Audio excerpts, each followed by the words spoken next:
আসসালামু আলাইকুম। প্রিয় শিক্ষার্থী, কেমন আছো সবাই? আমি আলহামদুলিল্লাহ ভালো আছি। আশা করি তোমরা ভালো আছো। আজকে ক্লাসে তোমাদেরকে স্বাগতম এবং আজকে আমি পরবর্তী অধ্যায় নিয়ে আলোচনা করব 11.3। 11.3 আলোচনা করতে হলে ছোট্ট একটি বিষয় সম্পর্কে জানতে হবে, সেটা হচ্ছে সরলরেখার ঢাল। সরলরেখার ঢাল সম্পর্কে জানতে হবে। আচ্ছা, ঢাল বিষয়টা কি এটা বোঝার জন্য আমি একটা চিত্র আঁকি। তোমরা এই চিত্রের দিকে মনোযোগ দিয়ে লক্ষ্য করো। এক্স ও এক্স প্রাইম একটি অক্ষ, আমি আগে বলেছিলাম এটি এক্স অক্ষ, এবং ওয়াই ও ওয়াই প্রাইম এটি হলো ওয়াই অক্ষ। তো সরলরেখা তো যে কোনো দিক থেকে হতে পারে, যে কোনোভাবেই হতে পারে। আমি ধরে নিলাম এরকম এটা একটা সরলরেখা। এখন এই সরলরেখাটির দিকে যদি আমরা ভালো করে লক্ষ্য করি, আমি যদি এর নাম দিই এ বি সরলরেখা, তাহলে এই এবি সরলরেখাটি এক্স অক্ষের সাথে একটি ধনাত্মক কোণ তৈরি করে। এই ধনাত্মক কোণের সঙ্গে ঢালের সম্পর্কটা কি? স্বাভাবিকভাবে আমরা যদি এটিকে তাকাই, যে পাহাড়গুলো এরকম হয়, পাহাড়ের এই যে রাস্তাগুলো এটাকে আমরা বলি ঢালু রাস্তা। আবার যদি এরকম হয় যে একটা দেয়ালের সঙ্গে একটা মই যদি আমরা এভাবে দিয়ে রাখি, তাহলে মইটা কিভাবে রাখি? মইটা ঢালু অবস্থায় রাখি। তাহলে ঢাল বলতে কি? ঢাল বলতে আমরা বুঝি যে হেলান অবস্থায়, একটু কাত হয়ে থাকা, হেলান অবস্থায় থাকা, এটাই হচ্ছে ঢালু অবস্থা। তাহলে ঢালু অবস্থা, এখান থেকে আমরা বুঝতে পারি যে ঢাল বিষয়টা কি। আসলে ঢাল বিষয়টা হচ্ছে যে এই হেলান অবস্থায় থাকে, এটাকে আমরা ঢাল বুঝি। কিন্তু গণিতের ভাষায় ঢাল কি? গণিতের ভাষায় ঢাল হলো যে ঢাল যদি কোনো সরলরেখা এক্স অক্ষের সাথে ধনাত্মক কোণ তৈরি করে বা এক্স অক্ষের ধনাত্মক দিকের সাথে একটি কোণ তৈরি করে, তাহলে ওই কোণের ট্যানজেন্ট মানকে ঢাল বলে। কোনো সরলরেখা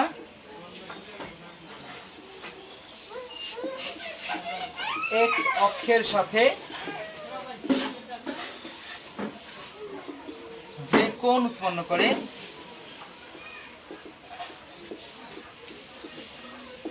এটা শুধু এক্স অক্ষের সাথে না, এক্স অক্ষের ধনাত্মক দিকের সাথে যে কোণ উৎপন্ন করে তার ট্যানজেন্ট মানকে ঢাল বলে। তাহলে এই সংজ্ঞা অনুসারে আমরা লিখতে পারি এরকম যে ঢালকে যদি আমরা এম দ্বারা প্রকাশ করি, ঢাল যদি আমার এম হয়, তাহলে এম ইকুয়াল কি হবে? এম ইকুয়াল হবে ট্যান থেটা। এটা একটা সূত্র যে যদি কোনো সরল রেখা এক্স অক্ষের সাথে, এক্স অক্ষের ধনাত্মক দিকের সাথে থেটা কোণ উৎপন্ন করে, তাহলে ওই থেটা কোণের ট্যানজেন্ট মানকে আমরা বলবো ঢাল। ঢালকে আমরা এম দ্বারা প্রকাশ করি। এটা একটি সূত্র ঢালের জন্য। এখন প্রশ্ন হলো, যদি আমরা থেটা কোণের মান না জানি, অন্য কোনো মান দিয়ে কি ঢালের মান বের করা যায় না? হ্যাঁ, যায়। আমরা জানি যে একটি সরল রেখায় অসংখ্য বিন্দু থাকে। এই অসংখ্য বিন্দুর মধ্যে আমি যে কোনো দুটি বিন্দু নিতে পারি, যে কোনো দুটি বিন্দু। মনে করি একটি বিন্দু পি x1 y1, আরেকটি বিন্দু কিউ x2 y2। যদি x1 y1 এবং x2 y2 বিন্দু নেই, তাহলে বিন্দুর সাহায্যে ঢাল নির্ণয়ের সূত্রটা হবে ঢাল m equal y2 minus y1 divide x2 minus x1। আমরা যদি কোনো সরলরেখার অবস্থিত দুটি বিন্দুর স্থানাঙ্ক জানি, তাহলে ওই বিন্দুর সাহায্যে ঢালের মান বের করা যায়। আবার যদি কোণের মান জানি, যে এক্স অক্ষের ধনাত্মক দিকের সাথে কতটুকু কোণ উৎপন্ন করে, এই মানটা যদি আমরা জানি, সেখান থেকেও আমরা ঢালের মানটা নির্ণয় করতে পারবো। দুটি পদ্ধতি। এই সূত্রটা মনে রাখার একটা সহজ উপায় হলো যে উঠা হাঁটা, উঠা হাঁটা। ওয়াই এর মানগুলো হচ্ছে, যদি আমরা এভাবে দেখি যে ওয়াই এর মান হচ্ছে এই মানটা, এটা হচ্ছে ওয়াই এর মান, তাহলে এটা উপরের দিকে, আর এদিকে হচ্ছে এক্স এর মান। তো মনে করি যে একজন ব্যক্তি এখান থেকে এখানে একবার আসবে, এখানে একবার আসবে, তাহলে এখানে যেতে হলে তাকে উপরে উঠতে হবে। আবার এখান থেকে যদি এখানে আসতে চায় তাহলে তাকে পাশে হাঁটতে হবে। তাহলে একবার উপরে উঠবে আর একবার পাশে হাঁটবে, উঠা এবং হাঁটা। এটা হচ্ছে মনে রাখার পদ্ধতি, তোমরা এভাবে মনে রাখতে পারো। এভাবে আমরা এই দুটি সূত্রের মাধ্যমে ঢাল নির্ণয় করতে পারি। এবার চলো আমরা অঙ্কে যাই, যে এই ঢাল দিয়ে কি কি অঙ্ক করা যেতে পারে। আচ্ছা চলো এবার আমরা পরবর্তী সমস্যায় যাই। আমি এটা একটি সমস্যা নিজের মতো করে বানিয়ে লিখেছি, যে কোনো একটি সরলরেখা এক্স অক্ষের ধনাত্মক দিকের সাথে 45 ডিগ্রি কোণ উৎপন্ন করলে তার ঢাল কত। তো এখানে যে ইনফরমেশনটা দেওয়া আছে সেটা হচ্ছে কোণের মান, 45 ডিগ্রি কোণের মান দেওয়া আছে। আমরা ঢালের দুটি সূত্র জানি, একটা হচ্ছে থিটার মাধ্যমে কোণের মাধ্যমে, আরেকটি হলো স্থানাঙ্কের মাধ্যমে। তাহলে কোণের মাধ্যমে আমরা যে সূত্র জানি, এখানে অবশ্যই তোমরা বুঝতে পারছো যে কোণের মাধ্যমে যে সূত্র সেটাই অ্যাপ্লাই হবে। তাহলে আমরা কি কি দেওয়া আছে এটা লিখবো, যে দেওয়া আছে কোণ থিটা ইকুয়াল 45 ডিগ্রি, অতএব সরলরেখাটির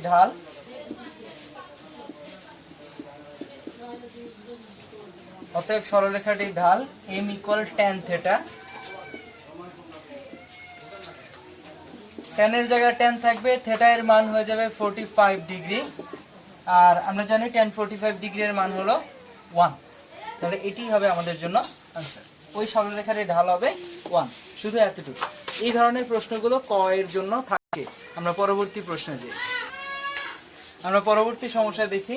পরবর্তী সমস্যাটি তোমাদের 11.3 এর 1 এর ক নম্বর অঙ্ক। তোমাদের 1 নম্বর প্রশ্নে বলা আছে যে এ বি বিন্দুগামী রেখার ঢাল নির্ণয় করো। আমি প্রশ্নটিকে একটু ভিন্নভাবে লিখেছি আমার সুবিধার্থে। এ এবং বি দুটি বিন্দু দেয়া আছে, আমার এখান থেকে ঢাল নির্ণয় করতে হবে। যেহেতু আমরা দুইটা সূত্র জানি, একটা হচ্ছে কোণের মাধ্যমে আর একটা স্থানাঙ্কের মাধ্যমে, তাহলে এখানে তোমরা নিশ্চিতভাবেই বলতে পারবে যে কোন সূত্রটা প্রয়োগ হবে। এখানে অবশ্যই বিন্দুর মাধ্যমে, স্থানাঙ্কের মাধ্যমে যে সূত্র, সেই সূত্রটা এখানে প্রয়োগ হবে। আচ্ছা, তাহলে আমরা আগে নোট করব যে দেওয়া আছে বিন্দু দুটি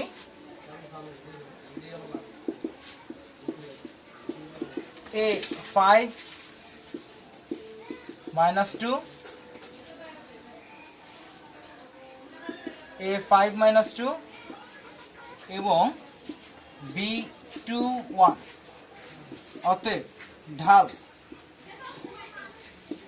m equal y2 - y1 divide x2 - x1। এখানে বলে রাখি, আমি ইচ্ছা করলে এটাকে x1 y1 ধরতে পারি, আবার এটাকেই ইচ্ছা করলে x2 y2 ধরতে পারি। আমার ধরার বিষয়টা আমার ইচ্ছার উপরে, এটা তোমরা যে কোনোভাবেই করতে পারো। আমি প্রথমটাকে ধরলাম x1 y1, আর এই পরেরটাকে আমি ধরলাম x2 y2। তাহলে এখানে আমার y2 এর মান হচ্ছে 1 সূত্রের মাইনাস, আর y1 এর মান হলো আমার -2, x2 এর মান 2 সূত্রের মাইনাস, x1 এর মান হলো 5। তাহলে এখান থেকে আমি হিসেব করি 1 + 2, 2 - 5, 1 + 2 এখানে আসে 3, আর নিচে আসে -3 ইকুয়াল -1। এই -1ই হবে আমাদের জন্য উত্তর। আশা করি তোমরা এই অঙ্কটি বুঝতে পেরেছো, এবং যদি কোনো সমস্যা হয় তাহলে অবশ্যই কমেন্ট বক্সে লিখে জানাবে, অথবা আমাকে মেসেঞ্জারে মেসেজ করতে পারো। তোমাদের যেভাবে খুশি তোমরা আমাকে জানাতে পারো যদি কোনো জায়গায় তোমাদের বুঝতে সমস্যা হয়। এবার আমরা পরবর্তী ক্যাটাগরিতে চলে যাব। আচ্ছা, আমরা পরবর্তী ক্যাটাগরিতে যাই। এখানে একটি কথা লিখেছি, সমরেখ বিন্দু। পরবর্তী অঙ্কগুলো করার জন্য এই কথাটা বোঝা খুবই জরুরি যে সমরেখ বিন্দুর সম্পর্কে, সমরেখ বিন্দু কাকে বলে। আসলে সমরেখ বিন্দু বিষয়টা বোঝার জন্য এই চিত্রের দিকে একটু মনোযোগ দিয়ে যদি আমরা লক্ষ্য করি, এক্স ও এক্স প্রাইম, ওয়াই ও ওয়াই প্রাইম। এখানে আমি যদি এরকম একটা রেখা দেই, যে রেখার নাম আমি যদি দেই পি কিউ রেখা, এখন পি কিউ রেখার উপরে আমি তিনটা বিন্দু নিব ইচ্ছা মতো। একটা হলো এ বিন্দু, একটা বি বিন্দু, আর একটা সি বিন্দু। এখন আমি যদি তোমাদেরকে প্রশ্ন করি যে এ বিন্দুটি কোন রেখার উপরে আছে, এ বিন্দুটি আমরা দেখতে পারি যে এ বিন্দুটি আছে পিকিউ রেখার উপরে। পিকিউ রেখার মধ্যে একটি বিন্দু হলো এই। এখন আবার যদি আমি তোমাদেরকে প্রশ্ন করি যে বি বিন্দু কোন রেখার উপরে আছে, বি বিন্দুটাও পিকিউ রেখার উপরে আছে। একইভাবে আমি যদি আবারও প্রশ্ন করি যে সি বিন্দুটা কোথায় আছে, সি বিন্দুটাও পিকিউ রেখার উপরে আছে।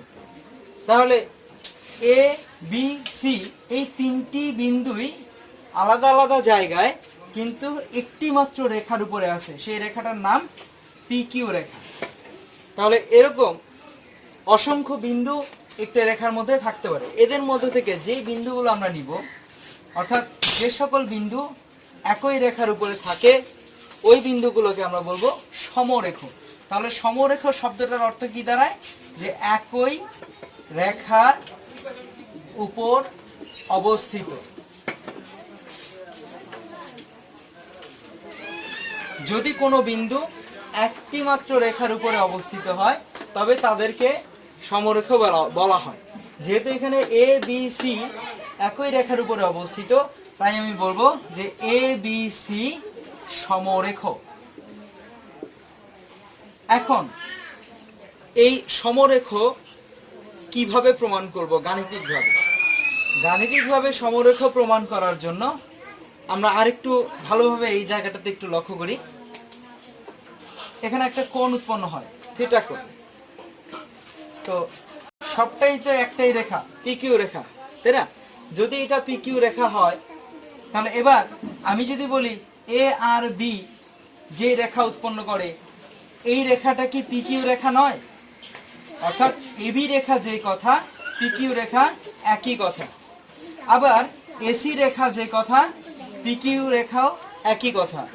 আবার বি থেকে সি পর্যন্ত যদি আমি বলি, তাহলেও এই একটাই রেখা আসবে, কারণ তারা তো একটা রেখার উপরেই অবস্থিত আছে। এখন যদি এবি রেখা আর পিকিউ রেখা একই রেখা হয়, তাহলে এবি রেখা যেই কোণ তৈরি করে, পিকিউ রেখাও একই কোণ তৈরি করে। যদি দুজনেই একই কোণ তৈরি করে, একই মাপের কোণ তৈরি করে, তাহলে তাদের ঢালটাও একই আসবে, কারণ আমরা জানি m = tan থিটা। থিটা এর মান যাদের সেম, তাদের ঢালের মানটাও সেম। এবার সহজ কথায় আসে, খুবই সহজ কথা। যখনই বলা হবে সমরেখ বিন্দু প্রমাণ করো, তখনই আমরা বলবো যে তাদের ঢাল সমান, অর্থাৎ m1 = m2। যদি আমি m1 = m2 প্রমাণ করতে পারি, তাহলেই বলবো তাদের ঢাল সমান, এবং ঢাল সমান হলে বিন্দুগুলো সমরেখ হবে। আমি বিষয়টি আরো সহজভাবে উপস্থাপন করি তোমাদের বোঝার জন্য। যে আমার রেখা ছিল এই রেখা, এটাকে আমি এবার ধরলাম এ, এটাকে ধরলাম বি, আর এইখানে একটা বিন্দু ধরলাম আমি সি। এবার আমি বললাম যে এ থেকে বি পর্যন্ত রেখাটা থিটা কোণ তৈরি করে। তাহলে এ থেকে বি পর্যন্ত এটা যদি θ1 হয়, তাহলে এর ঢাল m1 = tan θ1। আচ্ছা, এবার সি থেকে বি পর্যন্ত, আচ্ছা সি থেকে বি পর্যন্ত আমি যদি এই অংশটা মুছে দিই, তাহলে এটা কি পরিমাণ কোণ তৈরি করে? এটা ওই একই কোণ।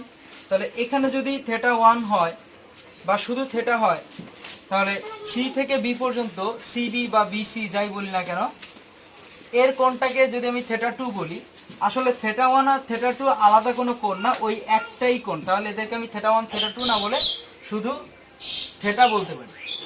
তাহলে বি থেকে সি পর্যন্ত এই ঢালটাও m2 = tan θ আসে। এবার আমি যদি এ থেকে সি পর্যন্ত বলি, এদিকে বাদ, এ থেকে সি পর্যন্ত বললেও তার কোণের পরিমাণটা একই আসে, কারণ এ বি সি একটি মাত্র রেখার উপরে অবস্থিত ছিল। তাহলে এখানেও কোণের পরিবর্তন হবে না। যদি কোণের পরিবর্তন না হয়, তাহলে ঢালেরও কোনরূপ পরিবর্তন আসবে না। তাহলে m3 যদি আমি 3 নম্বর ঢাল বলি, এসি রেখার জন্য এখানেও থিটা কোণ, তাহলে এখানে আসবে tan থিটা। লক্ষ্য করে দেখি, একটা রেখার তিনটা অংশ, একটা এবি অংশ, তার জন্য একটা ঢালের মান পাই, আরেকটা এসি অংশ, তার জন্য একটা ঢালের মান পাই, আরেকটা বিসি অংশ, তার জন্য একটা ঢালের মান পাই। তিনটা ঢালের মান সমান, কারণ তাদের থিটা এর মান সমান। যেহেতু তাদের থিটা এর মান সমান, তাই তাদের ঢালের মানটাও সমান, আর ঢালের মান সমান হওয়ার কারণে তারা হয়ে যাবে সমরেখ, অর্থাৎ একই বিন্দুর একই রেখার উপরে অবস্থিত। আশা করি বুঝতে পেরেছে। তাহলে মোট কথা হলো, যখনই আমাদের সমরেখ প্রমাণ করতে বলবে তখনই আমরা দেখাবো m1 সমান m2। এবার আমরা অঙ্কে চলে যাই। আচ্ছা, আমরা পরবর্তী অঙ্কে যাই। এটি তোমাদের বইয়ের 3 নম্বর অঙ্ক। 3 নম্বর অঙ্কে প্রশ্ন বলা আছে যে দেখাও যে এ বি সি তিনটি বিন্দু সমরেখ। এখানে দেখাতে বলা আছে সমরেখ। আমি আগেই বলেছি যে তিনটি বিন্দু যদি সমরেখ প্রমাণ করতে হয় তাহলে এদের আলাদা আলাদা অংশে ঢাল নির্ণয় করতে হবে, অর্থাৎ যখনই বলবে সমরেখ তখনই m1 ইকুয়াল m2, এই শর্ত ধরে আমরা কাজ করব। তাহলে আমরা লিখি যে দেওয়া আছে a0 - 3 b4 - 2 ও c 16 1। এবার আমরা দুইটা ঢালের মান, একটা m1 আর একটা m2। আমি এ বি রেখার ঢাল, তাহলে এ বি রেখার ঢাল নির্ণয় করি। এ বি রেখার ঢালকে আমি বললাম m1। আমি সূত্র জানি, সেটা হলো y2 - y1 divide x2 - x1। এখান থেকে মান নির্ণয় করি। আমরা যদি বসাই, এটাকে যদি x2 y2 বলি, আর এটাকে যদি আমি x1 y1 বলি, তাহলে y2 এর মান হচ্ছে আমার -2, সূত্রের মাইনাস, আর এখানে -3। এরপর আসবে x2 4 -0, তাহলে নিচে থাকবে 4, আর উপরে -2 + 3, উপরে থাকবে -+1, নিচে থাকবে 4, তাহলে এখানে আসে 1/4। এবি রেখার ঢাল m1 এর মান 1/4। এবার আমরা m2 এর মান বের করব। পরবর্তী বি এবং সি রেখার ঢাল, আবার বিসি রেখার ঢাল m2 ইকুয়াল, আবারও সূত্র লিখি y2 - y1 divide x2 - x1। যদি এখানে আমরা লিখি, দেখি মান কত আসে, মানগুলো বসাই। এখানে বলি x1 y1, আর এটাকে বলি আমি x2 y2। যদি হয় তাহলে y2 মানে হচ্ছে 1 মাইনাস, আর y1 মানে হলো -2। এরপর x2 মানে হলো 16 মাইনাস, 16 মাইনাস এখানে আসবে 4। তাহলে এবার আমরা হিসেব করি কত আসে, 1 + 2, আর এখানে বিয়োগ করলে আসবে 12, উপরে 3 থেকে 12 যদি আমরা কাটাকাটি করি তাহলে আসবে 1/4। লক্ষ্য করে দেখি যে এই m1 এর মান ছিল 1/4, m2 এর মানটাও আমার 1/4। যেহেতু m1 ইকুয়াল m2, সুতরাং এ বি ও সি বিন্দু তিনটি সমরেখ দেখানো হলো, শোড। আমরা পরবর্তী সমস্যা যাই। আচ্ছা, আমরা পরবর্তী সমস্যা যাই। পরবর্তী সমস্যা 5 নম্বর প্রশ্নে দেয়া আছে যে এ বি দুটি বিন্দু এবং এই বিন্দুগামী রেখার ঢাল -1। এবার আমাদের বিন্দুগুলো সাংখ্যিক মানে নেই, চলকের মাধ্যমে প্রকাশ করা আছে। সেই চলকটি হলো পি। পি এর মান এখানে দেয়া নেই, পি এর মানটা নির্ণয় করতে হবে। কোন শর্ত সাপেক্ষে? ঢালের মানটা দেয়া আছে -1। এই ঢালের মান -1 ধরে আমরা সমীকরণ গঠন করে সমাধান করব এবং পি এর মান নির্ণয় করব। আচ্ছা, দেখি অঙ্কটি কিভাবে করব। এখানে বলা আছে যে এ বি দুটি বিন্দু, তাহলে দেওয়া আছে বিন্দু দুটি এ 3 3p ও বি 4p² প্লাস 1 শর্ত মতে এবি রেখার ঢাল সমান -1। এটা আমাদের প্রশ্নে বলা আছে যে এবি রেখার ঢাল -1। তাহলে ঢাল নির্ণয়ের সূত্র যেহেতু আমরা জানি, সেই সূত্রটা বসাই যে y2 - y1 divide x2 - x1 equal -1। এবার আমরা মান বসাই। আমরা y এর মান জানি, এই y1 y2 এর মান জানি। এখানে আমরা ধরে নিই যে এইটা y2 আর এটা y1। তাহলে এখানে আসে p² প্লাস 1 মাইনাস 3p, আর নিচে আসে 4 - 3 ইকুয়াল -1। লক্ষ্য করি নিচে আমার আসে 1, নিচে 1 আসে, এই 1কে লিখতে হয় না, তাই আমরা আর এই অংশটাকে লিখবো না, শুধু লিখবো p² - 3p প্লাস 1 ইকুয়াল -1। -1কে যদি আমরা এদিকে নিয়ে আসি তাহলে p² - 3p প্লাস 1 আবারও প্লাস 1 ইকুয়াল 0। তাহলে এখানে আসবে কত? 2। p² - 3p plus 2 equal 0। এখানে মিলটার্ম করা একদম সহজ হয়ে যাবে, 2 একে 2। তাহলে আমরা লিখতে পারি p² - 2p minus p plus 2 equal 0। বা এখান থেকে p যদি কমন নেই, p - 2 - 1 কমন নিলে p - 2 ইকুয়াল 0। এখান থেকে p - 2 যদি আমি রাখি কমন নেই, তাহলে এখানে থাকবে শুধু p, আর এখানে থাকবে -1 ইকুয়াল 0। এবার আমরা লিখব হয় p - 2 ইকুয়াল 0, p - 2 ইকুয়াল 0, অথবা p - 1 ইকুয়াল 0। তাহলে p - 2 যদি 0 হয় তাহলে এখানে আমি লিখতে পারি p ইকুয়াল 2, আর এখান থেকে লিখতে পারি যে p ইকুয়াল 1। এবার অতএব নির্ণেয় মান p ইকুয়াল 2, 1, 2 এবং 1 যে কোনো একটি হবে, দুইটি উত্তর এখানে। আচ্ছা, আমরা পরবর্তী সমস্যায় যাই, আমরা পরবর্তী প্রশ্নে যাই, এবং আজকে এই প্রশ্নের মাধ্যমে আমি আজকের সমাপ্তি করে দিব। আজ এই 11.3 অধ্যায়ের এই একটি মাত্র ভিডিও আমি আপলোড করেছি, এবং এই একটি লেকচারের মধ্যেই আমি সম্পূর্ণ অধ্যায়টা আলোচনা করে দেওয়ার চেষ্টা করেছি। যদি তোমাদের কোনো সমস্যা থেকে থাকে তাহলে অবশ্যই আমাকে জানাবে। কোনো জায়গায় যদি না বুঝে থাকো, আমার কোনো লেকচারে যদি না বুঝে থাকো, কোনো লেখা যদি না বুঝে থাকো, তাহলে অবশ্যই আমাকে জানাবে। আচ্ছা, আমরা প্রশ্নে চলে যাই। প্রশ্নে বলা আছে যে AB, BA এবং C 1/A 1/B তিনটি বিন্দু, এই বিন্দু তিনটি সমরেখ হলে প্রমাণ করো যে A প্লাস B ইকুয়াল 0। তাহলে এই প্রমাণটা আমরা কিভাবে করব? আচ্ছা, আমরা এর আগেও এ ধরনের অঙ্ক করেছি যে সমরেখ হলে কি করতে হয়, বা সমরেখ হওয়ার শর্তটা কি।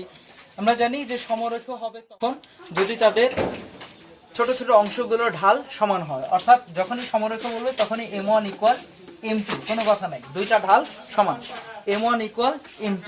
তাহলে এখানে তিনটি বিন্দু দেয়া আছে, a b একটা রেখা ধরে আমি m1 বের করব, b c আরেকটি রেখা ধরে আমি m2 বের করব। m1 এবং m2 বের করার পরে দুইটাকে সমান দেখিয়ে দিয়ে আমরা সমীকরণ সমাধান করব, এবং সমাধান করে এই প্রমাণের অংশে আমরা আসব। আচ্ছা, আমরা যাই। দেওয়া আছে তিনটি বিন্দু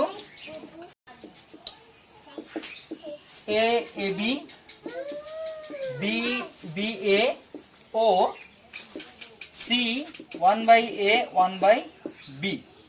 আচ্ছা, এখান থেকে অতএব AB রেখার ঢাল m1, যদি আমরা AB রেখার ঢালকে m1 ধরি, AB রেখার ঢাল m1 যদি আমরা ধরি, তাহলে m1 এখানে আমরা সূত্র জানি y2 - y1 divide x2 - x1। আচ্ছা, এখানে a আর b কে আমি ধরেছি, তাহলে এখান থেকে কি লেখা যায়? y2 মানে হচ্ছে a, y1 মানে হলো b, আবার x2 মানে হলো b মাইনাস a। একটু ভালো করে লক্ষ্য করি, এখানে a মাইনাস b আর এখানে b মাইনাস a। তাহলে আমি যদি এই জায়গাটাতে একটা মাইনাস কমন নিই, এই অংশটাতে যদি আমি একটা মাইনাস কমন নিই, তাহলে অংশটা দ্বারা এরকম a মাইনাস b, একটা মাইনাস কমন নেওয়া মানে হলো a মাইনাস b। কেন a minus b? Minus common নেওয়া মানে হলো যে একটা মাইনাস দ্বারা গুণ করলে যে ফলাফল আসবে একই ফলাফল আসবে, অর্থাৎ মাইনাসগুলো হয়ে যাবে প্লাস, প্লাসগুলো হয়ে যাবে মাইনাস। আমি আবারও বলি, মাইনাস যদি আমি কমন নিই তাহলে মাইনাস হয়ে যাবে প্লাস, প্লাস হয়ে যাবে মাইনাস। লক্ষ্য করি এই অবস্থা থেকে আমি মাইনাস কমন নিছি, তাহলে বি এর সামনে ছিল প্লাস, হয়ে গেছে মাইনাস, আবার এর সামনে ছিল মাইনাস, হয়ে গেছে প্লাস। আমি জাস্ট এটাকে সাজায় লিখছি। এবার এই দুই অংশ যদি আমি ঘেঁচাং ঘেঁচাং করে দিই তাহলে আমার এই মাইনাস থাকবে এবং একটা 1 থাকবে, -1। আবার এবার যদি আমরা পরের অংশের ঢাল নির্ণয় করি, যে বিসি রেখার ঢাল, আবার বিসি রেখার ঢাল m2, বিসি রেখার ঢাল আবারও সূত্র করি, y2 - y1 divide x2 - x1, মানগুলো বসাই, y2, এবার আমরা এটারে ধরলাম y1 y2, এটা ধরলাম x1 x2, x2 y2, আর এটা হবে x1 y1। তাহলে এখানে 1/b মাইনাস a এবং এটা আসবে 1/a মাইনাস b। আমরা লসাগু করি, লসাগু যদি করি নিচে থাকবে b 1 মাইনাস ab, এই b এর সাথে a গুণ করে ab, আবার নিচের অংশ যদি আমরা লসাগু করি 1 মাইনাস ab, নিচে থাকবে a। এবার এই অংশটাকে আমরা ভাঙলে 1 minus ab divide b into, এটা উল্টে যাবে, তাহলে a by 1 minus ab, 1 minus ab 1 minus ab, এটা ঘেঁচাং ঘেঁচাং হয়ে গেলে থাকবে অনলি a বাই b। তাহলে আমাদের m2 এর মান a বাই b। এবার আমরা লিখি যে শর্ত মতে আমাদের প্রশ্নে বলা আছে যে সমরেখ, আর আমি আগেই বলেছি সমরেখা হওয়ার শর্ত হলো যদি m1 ইকুয়াল m2 হয়। তাহলে আমরা শর্ত মতে লিখবো m1 ইকুয়াল m2, m1 এর মান -1 আর m2 এর মান a বাই b, দুজনকে আড়াআড়ি গুণ করি, তাহলে মাইনাস b এর সাথে -1 গুণ করলে, b এর সাথে -1 গুণ করলে মাইনাস b ইকুয়াল a। এবার এই দিকের মাইনাস বিটা যদি আমি ওইদিকে নিয়ে যাই তাহলে এদিকে পড়ে থাকবে 0, ওইদিকে থাকবে a plus b, therefore a plus b equal 0, প্রমাণিত, প্রুভড। আশা করি সকলেই বুঝতে পেরেছো। যদি কারো কোনো সমস্যা হয় আমি আবারও বলি এবং বারবার বলি, যদি কারো কোনো দিকে সমস্যা হয়, কোনো জায়গায় বুঝতে সমস্যা হয়, তাহলে অবশ্যই তোমরা কমেন্ট বক্সে কমেন্ট করবে, অথবা আমাকে মেসেঞ্জারে মেসেজ করতে পারো, ইমোতে মেসেজ করতে পারো, যেভাবে তোমাদের ইচ্ছা। যদি কোনো অঙ্ক বুঝতে সমস্যা হয় আর যদি কোনো অঙ্ক করতে না পারো সেক্ষেত্রে আমাকে জানাবে। বাকি যে অঙ্কগুলো আমি করলাম না এগুলো এই নিয়মের মধ্যেই সীমাবদ্ধ, বাকি অঙ্কগুলো তোমরা নিজেরা প্র্যাকটিস করবে এবং প্র্যাকটিস করে যারা স্টার ফ্লাওয়ার এসআর স্টুডেন্ট কলেজের শিক্ষার্থী আছো তারা অবশ্যই প্র্যাকটিস করার পরে প্রশ্নের উত্তরগুলো, তোমাদের নিজ নিজ খাতার উত্তরগুলো আমাকে সেন্ড করবে যাচাই করার জন্য। এবং তোমাদের যে অনলাইনে ক্লাসগুলো এখন হচ্ছে এই অনলাইন ক্লাসের উপরে তোমাদের মার্কিং করা হবে, এই বিষয়টা তোমাদের অবশ্যই মাথায় রাখতে হবে। সুতরাং যে বাড়ির কাজগুলো তোমাদের জন্য রাখা হচ্ছে, তোমাদেরকে দেয়া হচ্ছে, প্রত্যেকটা অধ্যায়ের যে অঙ্কগুলো তোমাদের আছে এই অঙ্কগুলো নিজেরা প্র্যাকটিস করবে এবং আমাকে দেখাবে গ্রুপের মধ্যে, তোমাদের হোয়াটসঅ্যাপের যে গ্রুপ আছে সেই গ্রুপের মধ্যে তোমরা দেখাবে। সকলে ভালো থাকবে, সুস্থ থাকবে, সকলকে ধন্যবাদ।